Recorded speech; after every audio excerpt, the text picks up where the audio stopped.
things.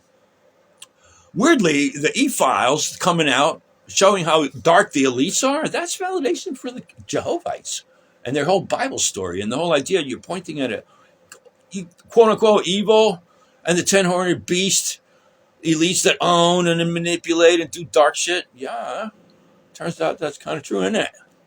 Yeah, but I say the Jehovite whole thing is this last couple hundred thousand, a couple thousand years. It's what's relevant to the story of trying to like remind everybody, you know what, there is kind of a big daddy force that is overseeing the whole. We're trying to make it a final transition right now, not just another ascension. And the quirkiness of it to me validates that it's real. But I've also seen that the other thing's real too. And then part of that is you can make things work. And they've got validation in what I'm calling the materialized scientific proof that there is the whole energy of presence and spirit and people being able to influence it with all the things that the mystics are talking about. Not only can you bend a randomizer with your intention, but if you have somebody you love in the room with you and you both try to do it, it multiplies the effect. And you can heal yourself by keeping your head cool. And you can just have more attention and all these mental things. You can call it just psychology or spirit if you like. It's the same thing because spirit is the energy of being there. So we're at a place where people are freaking out. And then you got a place where people are pitching like all this cool new information because it's coming out now. Whether you say it's prophecy, and part of it is, I'm telling you, but the other part of it is that even from the materialized side, anthropologically, as a species, society that comes to the brink, you're going to have people like stepping outside their normal. But a lot of people are and thinking outside the box and maybe making connections.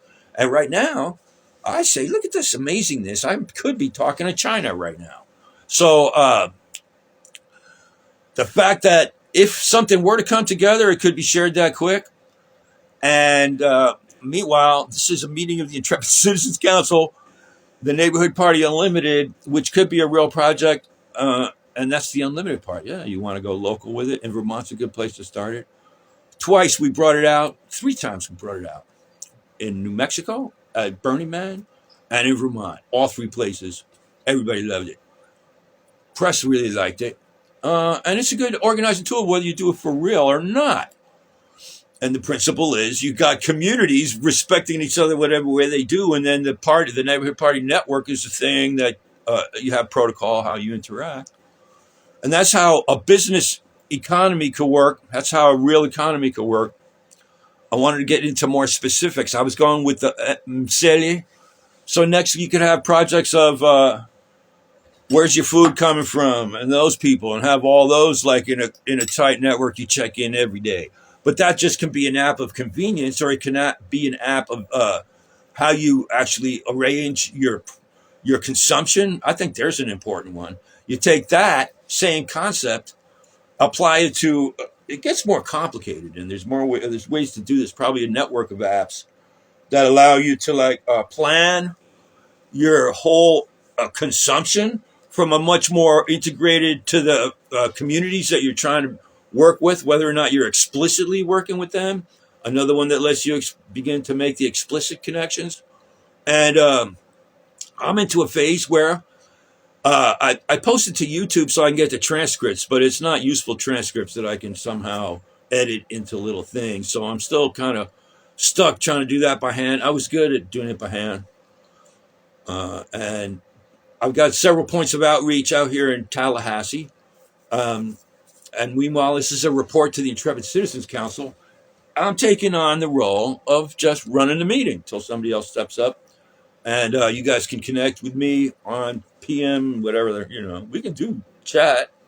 It's few people now. Margaret Mead talked about only 20 some odd is the basic council. And that's about how many can talk to each other intelligently across the board. Right now, we only got 2 or 3.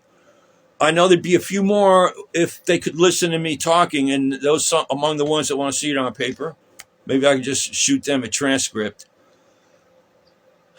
This makes sense to me, but sometimes I have to listen to it a few times, so I'm not waiting on people to really catch it. And meanwhile, things move on. I'm going to probably do another couple maybe today. Who knows? Things happen. There's a lot.